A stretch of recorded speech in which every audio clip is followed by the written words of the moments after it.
Welcome to the Inspired Evolution, and it is such a treat to be here today. Today we are blessed with the presence of Benjamin J Harvey. Ben, how are you? I'm very well, thank you, sir. Thank you for having me. It is such a treat to have you here. Okay, so there is a whole intro, and I will read it to you, but just before we get super started, let's just get into this, like really why Ben's here. Ben's mission is to get everybody to live their love. Live your love, right? Does that sound familiar? Maybe. The mission of the Inspired Evolution is to live a life that's empowered with the love for life. As you can see, mine's a bit messier because his is nice and tight and clean and simple because he's been at this for a lot longer. So really an honor to have you here, brother. Thanks, man. Thank you. Ben's helped tens of thousands of people craft a life filled with purpose, passion, and love, regardless of where they've come from. He's worked with people that are fully business-oriented, some people that are like, fully energetic, work-oriented. He dances a really interesting space in that as well, like just how he serves communities from all different backgrounds. But, this prevalently present individual that's doing so much for the world wasn't always in this situation. Reading into the story a little bit, almost over 100 grand in debt at some point, over 120 kilograms at a certain point, and as he describes it, depressed and directionless. But the thing that turned it around, which I'm a big, just hey yeah for, is that it was about $18,000 worth of education that he invested in himself that completely changed the trajectory of his life, got him out of debt, cleared his depression, and he spent the next 20 years on a mission traveling around the world, right? And the mission basically was focused around what is my life's purpose? What is the quickest way to get there? I love that. Let's get biohacky. And what is the truth? And in and around that, he's helped different makers all over the world transform their lives by helping them discover what is their message, organize and systemize that message. And together, his mission is to reach 72 million people with this message that you can actually live your love. So I'm hoping that we can add some more grains of sand to that mission here today. Welcome, brother. Thank you so much. I'm excited to be here, man. This is cool. So tell us a little bit about, like the individual that goes, let's go straight deep into it. Because I know I could, we could warm to this, but I don't think that's the energy of either of us. No warming. So what's the go? You were struggling with debt. You were overweight. You were, as you put it, depressed and directionless. What was leading into that? And then what was the nexus for change? Yeah, well, for me, I think everybody's got a story, a hard luck journey. Mine's no better or worse than anybody else's. But certainly when I was a young kid, I went through a pretty intensive sexual abuse, and that really sort of screwed my mind up quite a bit. And for many, many years, I was very confused about life, what the meaning was, why is it so messed up? And that just sort of started to, I guess, split my mind up a little bit and make me quite confused. And so that all happened when I was about 6 years of age. And certainly by about the age of 15, my brain was just broken. It was all over the place. You kind of fragment your mind to protect yourself. And I ended up being one of these people that's always really happy-go-lucky around everybody. But when I was on my own, I was deeply, deeply depressed about life. And I spent a lot of my time thinking that I was the only person on the planet that had ever been abused. I actually thought that this thing was unique to me. No one else had ever experienced it. And so I isolated myself, and I started to really think that I wasn't from planet Earth. I started to think that there's something different. There's something wrong with me. And by about the age of 20, my mind just sort of really began to disintegrate, and I was seeing a lot of psychiatrists and psychologists and getting help. And in 1997, I actually ended up getting admitted into a psychiatric ward, and I spent about 4.5 months in there. And for the next 5 years, I went in and out of these psychiatric wards, just so a little bit of time outside, then my mind would break down again, I'd go back in. So I spent maybe, 14 months of my life inside a psych ward trying to get my head screwed back on again. And it was quite a traumatic experience. Obviously, they let me out today to do this interview, which is good.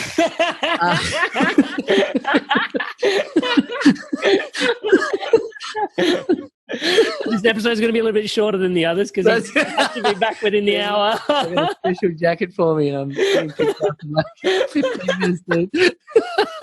So I got to get to the point.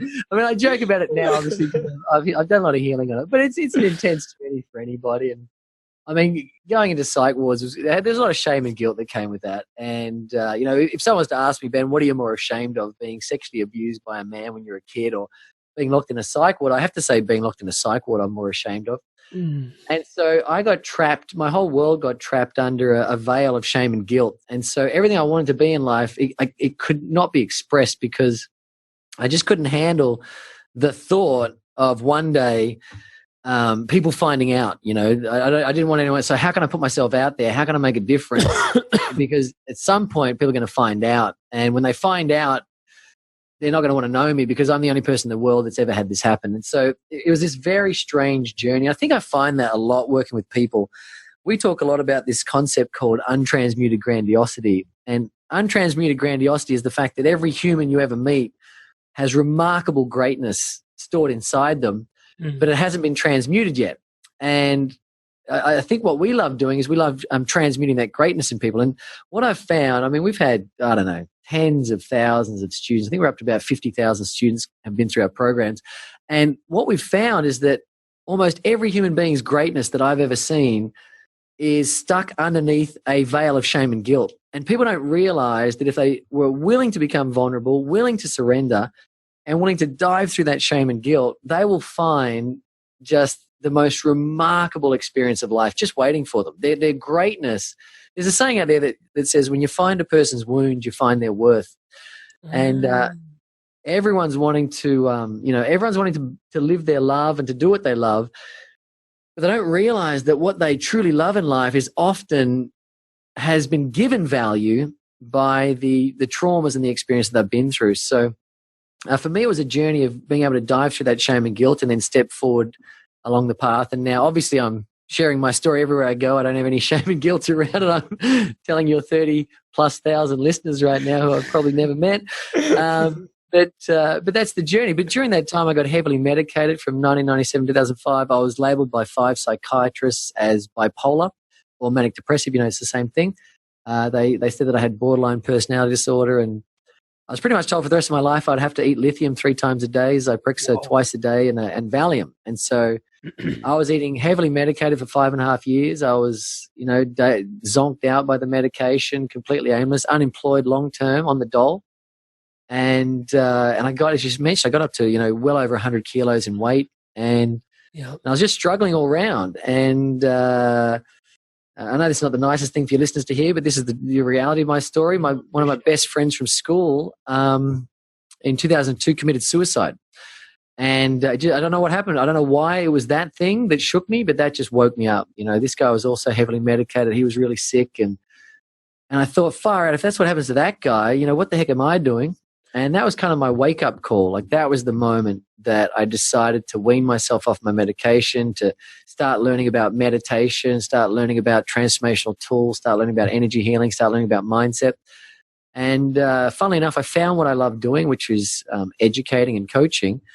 And from 2002 until this day, I've never touched a single piece of psychiatric medication. I've never had a manic episode. I've never been manic. I've never had delusional episodes. I mean, all that stuff just vanished. So it's very difficult to tell me that a human being who does what they love doesn't almost instantaneously remove a significant number of symptoms from their life, because most symptomology in people's lives is just feedback that they're not doing what they love. And so for me, I just really just understood quite deeply that all the stuff, I mean, I meet people, and people who have, some people grind their teeth to let them know that they're not doing what they love. Some people get eczema. Some people overeat.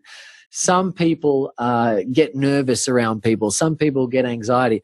I just happen to give myself, in the way I look at it, I just happen to destroy my brain and make myself manic to wake myself up. And so I found that when I finally got on track and started doing what I love, it was the most remarkable thing. My brain no longer had to give me feedback. It no longer had to tell me that I'm not on purpose. And so I love being able to help people just come to that realization. You see people, they get on track and everything changes. Their health improves, their mindset improves, their sleep improves. So, love really is the key. Doing what you love it is the key. That's the thing. So I just love that. I love helping people with that. So that's my whole life, man, in 3.5, 4 minutes. There it is, brother. Wow. Thank you, brother. That was I really appreciate you not holding anything back. That was really deep. And I think it does speak volumes to how much you have resolved in your own system. Just, like being able to share that story so candidly and with bits of humor peppered through it. I think a lot of people struggle with it. I think a lot of people are really struggling with the concept. And for me, all the traumas in my early childhood, quite early on, it led me on a trajectory of trying to self-medicate. A lot of people out there are trying to work out ways how to deal with the pain. I was trying to deal with the pain of abuse and the pain of just not understanding life. And so, that led me to a very addictive lifestyle during my teenage years. And that, it really does, all these things sort of have an impact. And at the end of the day, everyone's trying to get back to a place of love and presence. And we all do it a variety of different ways. So, the struggle's real for people out there. There's a lot of suffering. Yeah, so there is a whole list of things, and those that Ben is sitting here. He said a lot of education. He's being quite humble as he says that. There's a lot, and I've got half of mine to read out. Like there's a whole website page on his website dedicated to this, but we'd be here for the episode would be over and I'd still be reading out the qualifications that he's got. When he talks about like having done like researched and like actually learnt, like there's Reiki in there, there's NLP, there's coaching, there's neurological repatterning, there's so many different things from all these different walks of life that, I think you touched on it lightly, but obviously you're being quite humble in that space as well. You've learned a lot along the way to be able to support the people that, you care so much about. I think it'd almost be remiss for me to not mention that, obviously being on a similar journey with a similar mission, I definitely have found a similar vein to what you were describing. And I love the way you described it, which is that, when you find the wound, you find the worth. Consistently having these inspirational people come on and share their stories, I've found that the bigger the challenge, your biggest challenge unveils your biggest gift, and that's how I've been articulating it, but it's exactly what you shared, and so that really, really hit home, and I feel really connected to that. Sometimes almost like, okay, do I need to take that off even? It's like, no, you're healing, in you go, mate. But I think the biggest thing that, you touched on that I just am frothing on, I'm just going to use that word, is, the idea that what I've really found, I've been on a personal journey of health. It was always like, first it was the gym for 9 years, and then it was like, okay, my nutrition needs upgrading, became a vegetarian, went into becoming a vegan. I was like, oh, that's not the be all end all. And then kept experimenting with all these things in and around my health. My biggest challenge was depression for sure, but it was mental health. I struggled with that. But then I was always trying to look after my physical health and after about 10 years of just rattling around and looking at all these different aspects, it came back to, I've got to do what I love, and totally. It sounds so like out there, but like now that's the message that I'm like harboring, which is, cultivated by people such as yourself. Like I attended a seminar of yours a couple of years ago, and, it basically, that has helped infuse the message, which is like the realization, which is, I can't have my green juice smoothie, I can't do my yoga, go to the gym and, walk the dog and go for treks every other weekend, but hate where I spend 8 to 10 hours a day. Totally. People are doing this all the time. It's crazy. I often crack this joke that, everybody, I always interview people and I ask questions always. And I always say, who really wants to love themselves? Raise your hand if you'd like to love yourself. And everyone raised their hand. And then I basically just say, all right, I want you to imagine this scenario. Imagine you've just woken up in the morning and you look in the mirror and you look at yourself in the mirror and you say, you know what? I want to tell you that I love you. I love you to people. You are the love of my life. So you tell yourself that you love yourself. And then you say, look, to prove how much I love you, here's what I'm going to do. I'm going to drive down the road and get stuck in traffic for 20 minutes to go to a job that I absolutely hate. I'm going to be miserable for 8 straight hours. I'm going to make someone I don't even like rich. I'm going to stare out the window, bored out of my brains. I'm going to hate on myself the entire 8 hours. Then I'm going to get back in my car, get stuck in traffic, be miserable. And by the time I get home, I'm going to be so tired because I'm so miserable. I'm going to fall asleep on the couch, get up, eat really quickly, and then crash out because I love you. And I wanted to prove that to you. So here's how I'm going to do it. And people don't get the only way a human can love themselves is by doing what they love. There's no other way. You can't trick the system. You can't say you love yourself but do what you hate, because it doesn't make any sense. And so everyone's going to ashrams, or they're doing these pilgrimages, or they're meditating, and all those things are wonderful. But they don't realize none of that leads to self-love unless you love ashrams, unless you love pilgrimages, unless you love meditation.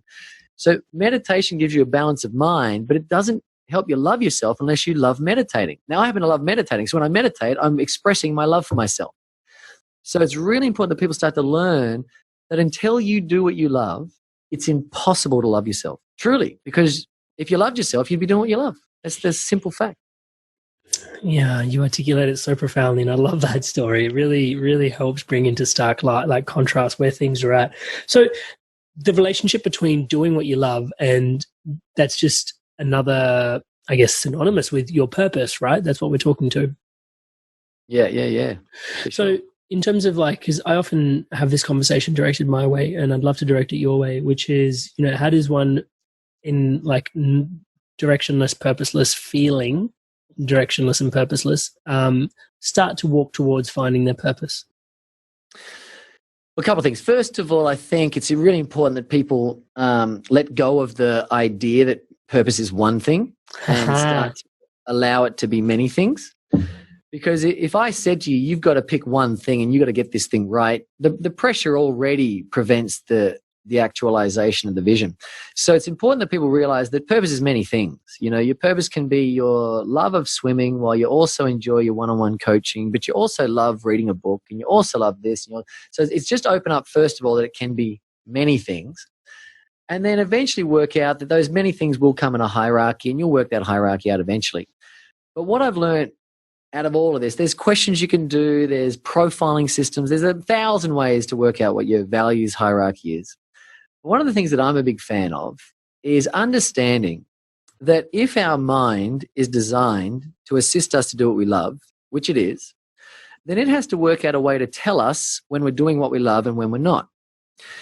So what we know about the mind is the mind doesn't need to talk to you if you are doing what you were born to do. Because if you're doing what you're born to do, then you don't need to be disturbed. You're already doing the thing you're meant to be doing. So the whole brain can relax and no feedback is required. So here's what I know about purpose. When you gravitate towards an activity of any description and you notice that that activity brings even the slightest level of silence to the mind more than any other activity, then that activity is already showing you that it is part of your purpose. So my recommendation always is to make sure that you pay attention to things that bring the mind silent. So I give this example. Let's just say you love surfing. You absolutely love surfing waves, right? You'll notice that when you catch a wave on your surfboard and you're on that wave and you're in that state of flow, your whole mind is quiet. You're not thinking about the washing. You're not thinking about your mates. You're not thinking about Facebook. You are in the zone, fully present to the here and now. Now, that tells us that you must love surfing. You get another person, you give them a paintbrush and some paints, and they start painting and their whole mind goes silent. So what I know is if people just begin to gravitate towards what silences the mind, they'll be able to find their purpose. Now, here's the thing. I don't like cleaning at all. I mean, I hate it. I can't stand it at all. So you ask me to go and clean a bathroom, I will have mental illness for the entire time I'm cleaning the bathroom. I will have erratic thinking. I will have depressive thoughts. I will be down on energy, the whole thing. But you ask me to jump on an interview with you and have a chat, then I'm in the zone. I'm in the pocket. I'm not thinking right now. I'm just here, fully present. So think of it this way. Think of your purpose as presence. So if you observe the things that allow you to become present with no effort, you've found your purpose. And it can be 15 things that do that. And if you find 15 things that make you present, then clear out your diary and just start doing those 15 things. And if one of those things is able to generate an income, or multiple are able to generate an income, then that's cool too. But gravitate towards the things that silence your mind, and you will have found your truth. Wow, I love that. Thank you so much for sharing. Really, thank you.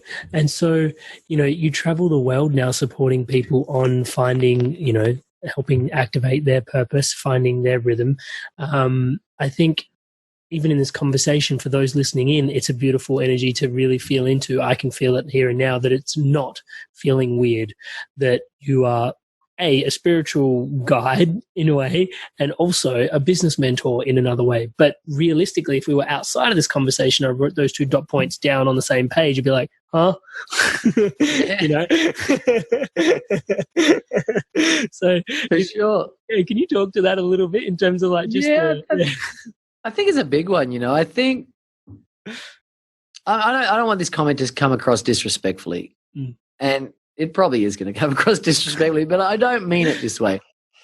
People are constantly following other people, and these people are telling them to give up all their material wealth and all their material assets, and that money is not relevant and all this sort of stuff. And these people are telling them from multi-million-dollar buildings that they funded by people giving them all their money, right? So it's kind of a bizarre concept where these people have been convinced that there's something wrong with being financially successful because we've been told by people who are ridiculously financially successful not to have financial success. And, you know, you talk to the Deepak Chopras of the world, you talk to the Wayne Dyers of the world, you talk to the Louise Hayes, you talk to all of them, they're all going to tell you that abundance is your birthright. Abundance is one of the most spiritual gifts you can ever give yourself. And abundance comes in many forms, and one of those forms is money, you know. And at the end of the day, if people woke up to the fact that money is just another form of love, and if they really let that click, then they'll understand what's going on here. And everybody shows love in a variety of different ways. And one of the ways you can show love is by buying people nice things, by doing things with your love in the form of money. And so for me, because I came from a spiritual background into a business world. So I didn't do it vice versa. And so I struggled with that dichotomy. You know, how can I be spiritual and wealthy at the same time? And it was impossible because it was 2 separate worlds in my head. And I remember one day I'm sitting down, and I've been doing all this work on wealth because even though I don't want to be wealthy, I'm constantly studying wealth, right? I'm going to all the wealth workshops and doing everything I can because I'm not meant to be wealthy, but I really want to be wealthy, right? Because at the end of the day, for me, it's all about freedom. So for me, my highest value in life is freedom. Nothing like that is number one. And I know that money provides the freedom of options of choice and how you work and when you work and what you do. And so until people master the area of money in their life, then they are a slave to money, whether they like it or not. Whether they spend a lot of it or not, money will tell them what they wear, what they eat, where they live, how they travel, where they stay when they're on holidays. It's all of that. So I'm working away at it. And then I remember I'm sitting there one day and I'm trying to understand what the heck money is. And I realized that I get a lot of clients that come up to me and they say, oh, Ben, you know, I just wish my parents loved me. And I'm like, oh, yeah, okay. So your parents don't love you? What's the evidence? Oh, well, Ben, you know, they never hugged me growing up. I said, oh, yeah. What did they do? Oh, well, Ben, you know, it's really weird. I'd come home and they've bought me all these presents, you know, or on my birthday, they'd get the jumping castles, or we'd go away on holidays and they'd get the best holiday hotel for me, but they never actually gave me a hug. And I can't help but sit there and look at these people and say, wait a minute, just stop for a second. That money that they earned to do all that, they had to use their energy for that. They had to go to work. They had to save that money. Then they had to make a decision to give that to you, you know, to spend that on you. And so I soon worked out that money really is a transference of love just in another form. And when this clicked for me, I realized that I can express my love in multiple ways, and people can express their love to me in multiple ways. And one of those ways is money. And that was the moment that everything popped for me. And ever since that day, because I was in debt since I was 14 years of age, until April 23, 2012, I have been in debt since I was 14. In debt, I had a minus net worth. And it was in 2012 when I got this epiphany that far out, money's just love. Oh my goodness, what the heck have I been telling myself? And everything turned around. So I think a lot of people out there who are, you know, conscious beings and they're wanting to be abundant, they first have to understand that money is just a form of energy, and it's a transference of love. And when that clicks, then they can have both, and they can realize that this is why all the gurus are saying that abundance is a spiritual experience, a spiritual endeavor. Wow. Amazing. Thank you so much for unpacking that for us. That was, really, really helpful. I think a lot of just a lot of people on that journey, like you said, you came from a more spiritual way, coming into the business, coming more into the business. I think a lot of people are bridging from the other side into that spiritual space as well, because I take a look around and I used to question this a little bit, is like, are there more and more organic stores now, or am I just becoming more attuned to the fact that, that they're like organic is a way of being, and there are more and more people doing eco business, conscious businesses and stuff like this, which for me highlights that, there is a shift that is coming. Have you noticed any different trends in terms of people's growth and development? Do you feel optimistic about the future, about where things are headed with people finding their purpose? Yeah, I mean, I think there's a lot of reports out there that show that the world is significantly better than it used to be, right? So if we watch the news too much, it's obviously skewed and swayed, but there are books out there that actually just reveal the facts. And the facts are we're healthier, we're living longer, there's less violence, there's less this. So if people know the facts, it's very difficult to not be optimistic about the future, because we're all living organisms, and whether we like it or not, we're made up of biology, and that biology has cells in it. And cells just tend not to give up their reason for existence. And so whether we like it or not, we evolve, and we evolve to live longer, to experience more, to be better versions of ourselves. And so there's always an auto-correction process to the human race that you can't stop. So you're observing that people are becoming more aware of the environmental impacts of certain types of foods that we consume. And we're now watching the whole world slowly sway towards, meat-free burgers and more healthy, organic, versions of eating and so on. So we can already observe that the world corrects itself. So I think to not be optimistic about the future is to not know the facts that we are actually getting better. And so it's very easy if we get stuck in a certain stream on a Facebook news feed, or if we get stuck on a certain type of news that we read, or we read the wrong magazine, it's very easy to be pessimistic. But if people knew the actual facts, you have to be optimistic, because the evidence is clear. We're getting better. I love that. And so I would like to ask a question, which is I'm going to give my best shot at asking it. It goes along the lines of, having the work of, I know a big part of why I'm doing what I'm doing and what really inspires me to keep going is just the potential to inspire people to live on purpose from that. Oh, here we go. This is the part where I struggle to articulate. Just that inner shine, that inner glow, that inner way of free-flowing energy, let's put it that way, just being free to be yourself, doing what you love. I'm totally inspired by that, because it just feels like the greatest lever ever, if I can use that terminology. Does that resonate? What is that in your experience? Yeah, for sure. I mean, I think that's how we're meant to live. I think, if we really dialed it back, there's a saying out there that I really like. And the saying is, if you're a business person, stop asking what the market needs and start looking for things that make you come alive. Because what the market needs is more people that have come alive. And so at the end of the day, if we were to drill purpose down and really answer the question right now for everyone who's listening in, what is my purpose? I'm going to tell you, it's very simple. It's to be alive. That's why you came here. It's called life for a reason. You actually came here to be alive. That is it. There is no more karmic contract than that. That's it. There's nothing else to it, right? We're in this thing called life, and you've come here to be alive. So it's important that people just gravitate to things that make them feel alive, things that make them feel fully alive, electrified alive. And while they're alive, their mind is fully present. And that's the purpose of everybody, to live from that space. And people just confuse it. I remember listening to an audio of Alan Watts, and he just said it. He said it so clearly. He's just like, the purpose of life is to be alive. Yep, that's pretty much it. Smashed it in one. Alan was great. Damn it. You make it so simple. Totally. Yeah.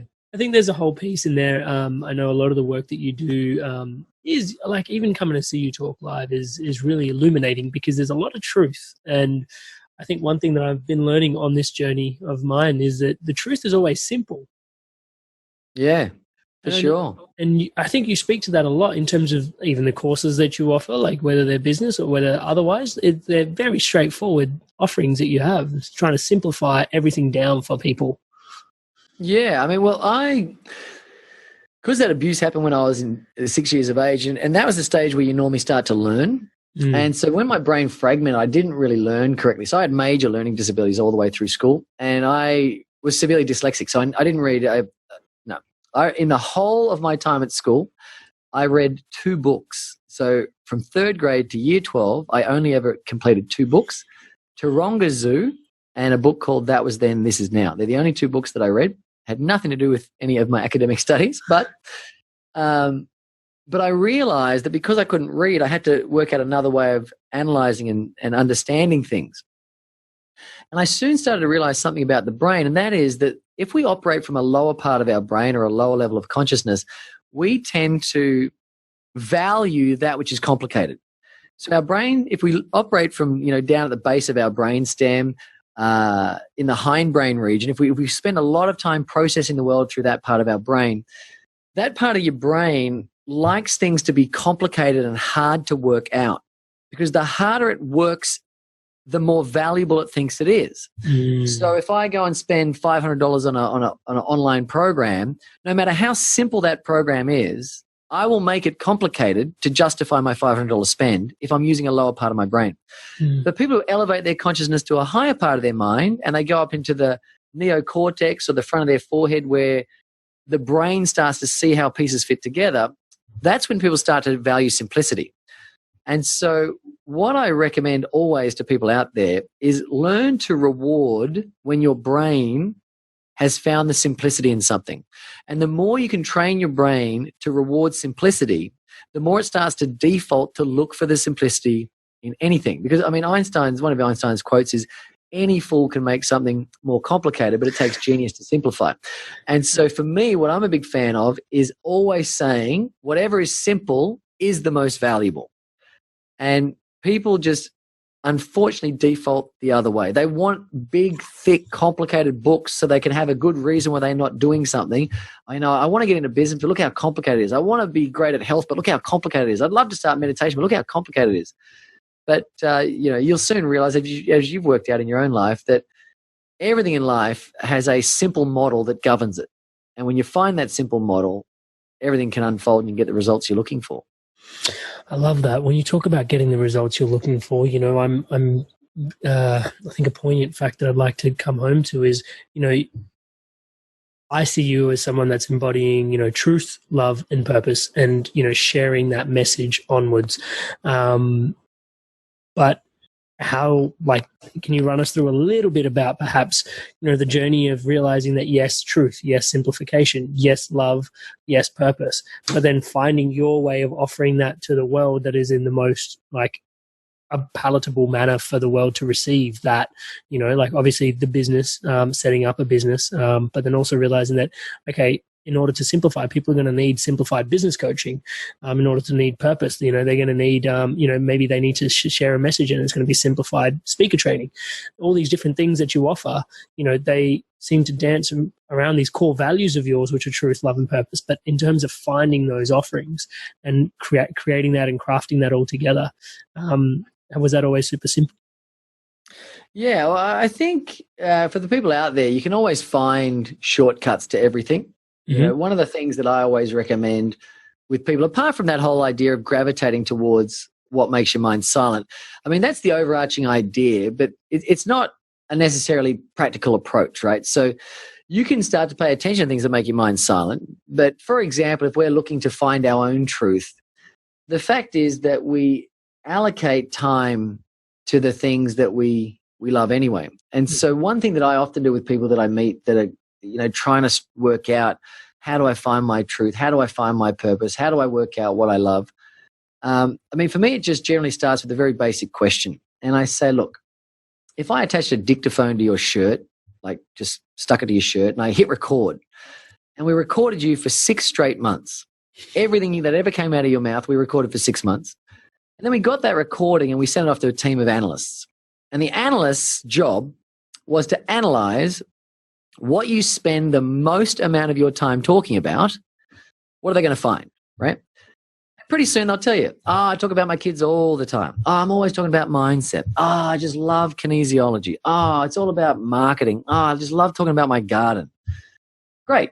So what we can quite quickly work out from people is that the things that they love, they won't be able to stop themselves talking about, because we do want to feel alive. We do want to be inspired.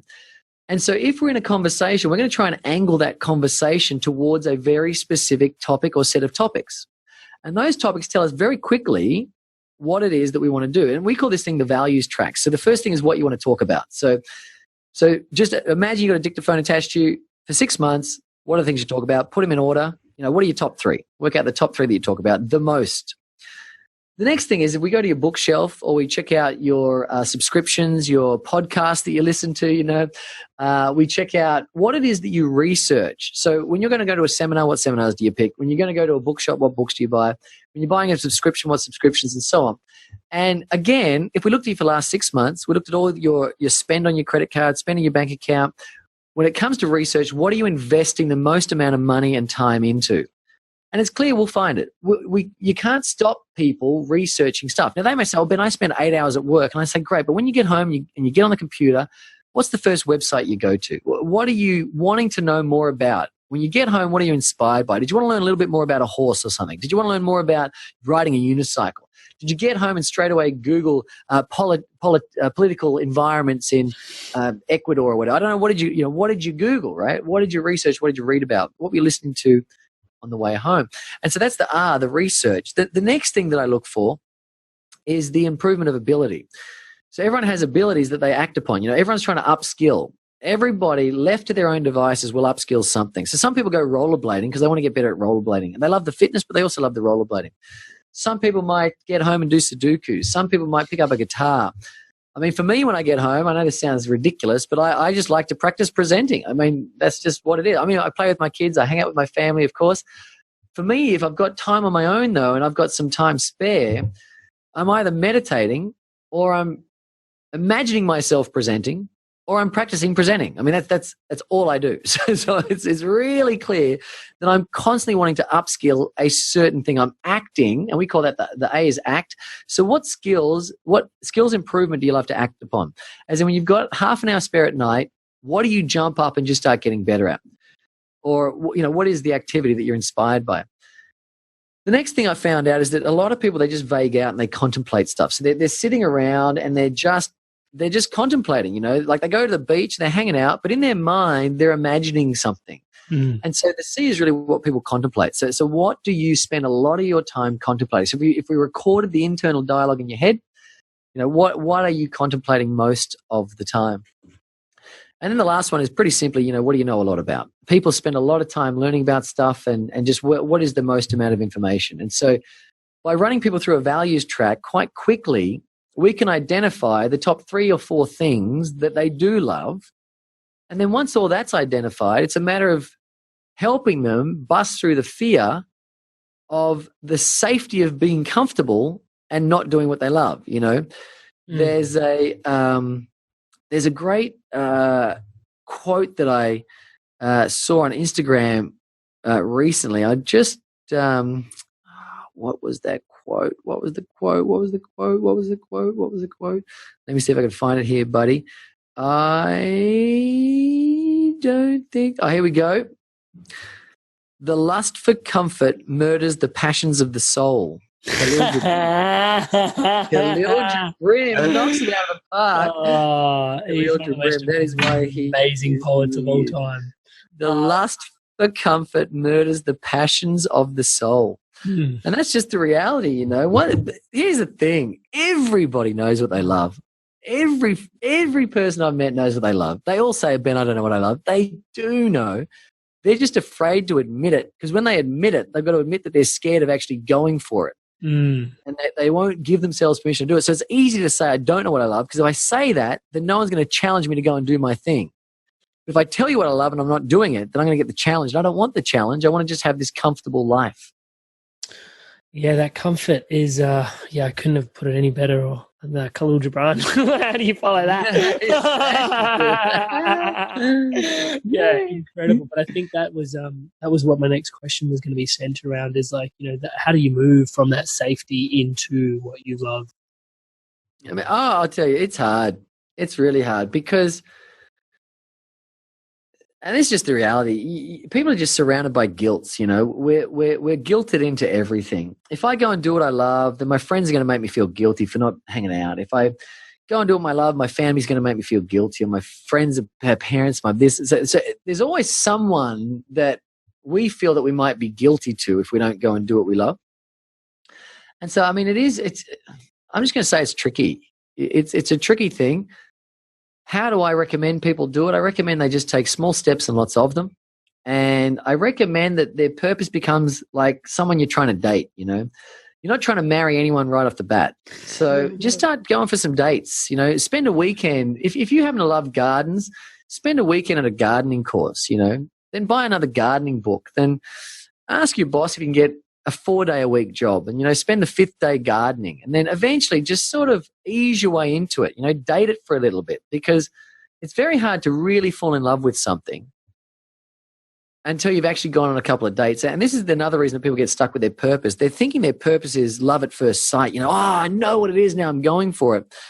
But that's not the case. Purpose has to be earned. It's not given. You're not entitled to a purpose. You've got to work for it. You don't just get it. You got to go out there and actually see what you like. You got to put the time in, the effort in. You don't just get a loving life partner. You got to put in the work, So you got to date these things. And so I just recommend start dating things. You don't have to commit to anything. Forget about commitment. Forget about leaving. Just leave all that. Just take it easy and just do some dating on the evenings, some dating on the weekends. See if you like it. If you don't like that thing, date another thing, date another thing. And then eventually they'll step through into it. And then people just need to check where their risk tolerances are, because everyone's got a different risk tolerance or whatever their threshold is. And for me, I mean, I just quit my job completely. I had no job. I had $137,000 debt. I had no idea how to do business, but I just knew that if I do it this way, I'm going to be forced to make it happen. Mm-hmm. But that's my risk tolerance. I don't recommend that. I've seen people try to do that. They have nervous breakdowns. So you got to work out what's your strategy. And some people go in the evenings and on weekends. Some people go part-time. Some people try it out full-time. But the key to all of this is action. You got to be taking action. There's another quote that I got from a dear friend of mine. Her name's Natasha Optahip. And she was telling me this quote the other day. I loved it. She said, to dream is not enough. You must act. Without actions, a door is just a wall. And I just, I think it's just, I just love it. I like it because it's so simple and so good. Say that again, and she said it again. She goes, Ben, a door is just a wall. I'm like, yeah, it's just genius.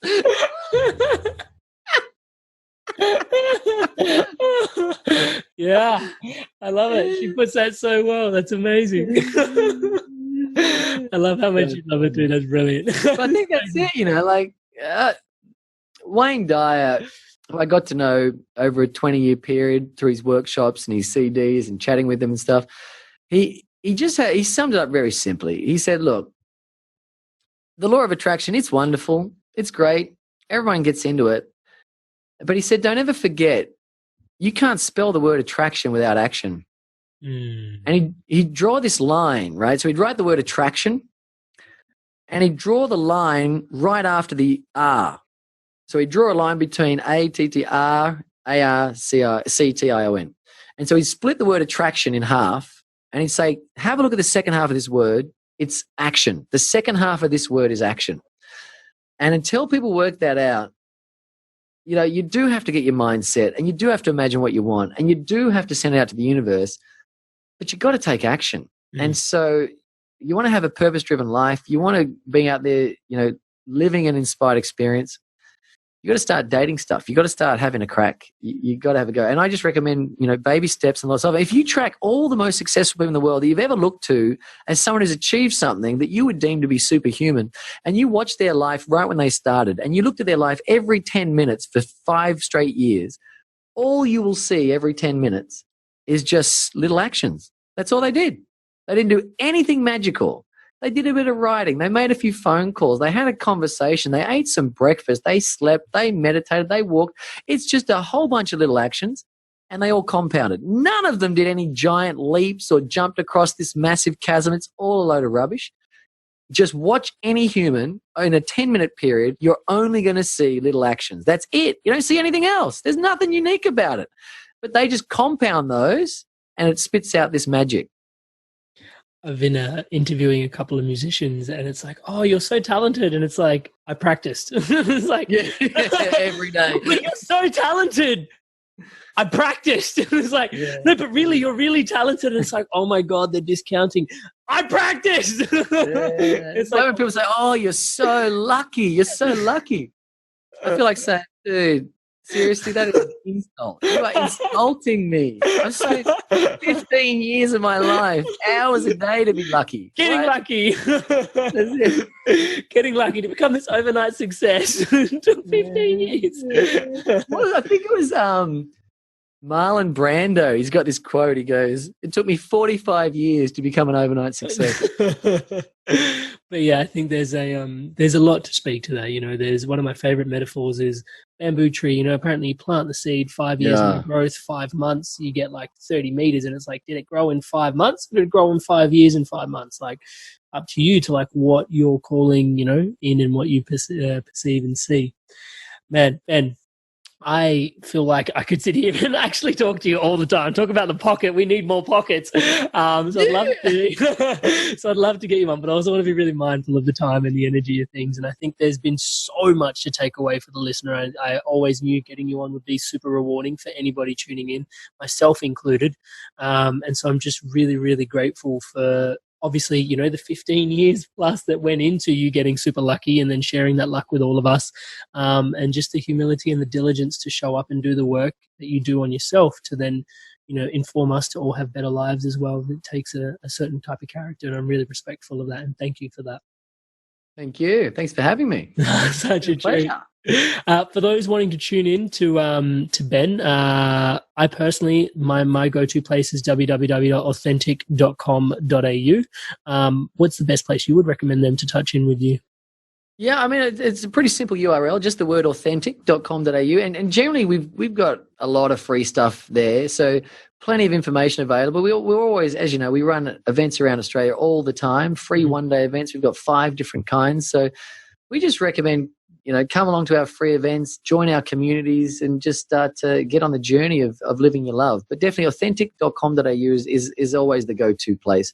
And when they land there, there's heaps of freebies. So I don't normally, I shouldn't say this. Like, we've got a store right online that sells all these products, but I'll tell you the secret. Click around our website long enough, and you're going to pretty much find almost every product in our store for free on some Save your money, save the money, and just click around our site. And trust me, you're going to find at least 70% of all the stuff in our store, our downloadable CDs that cost you $57.97, all that. You click around long enough, you're going to find them all for free, right? So just keep your money, click around, have a read, and get as much free stuff out of us as possible. This is what doing business from being heart-centered looks like. Yeah, amazing. Just before I tune out, my very last question for every guest on the podcast is totally esoteric in its nature. And beyond the purpose, beyond living your love, beyond the name, who are you? The light.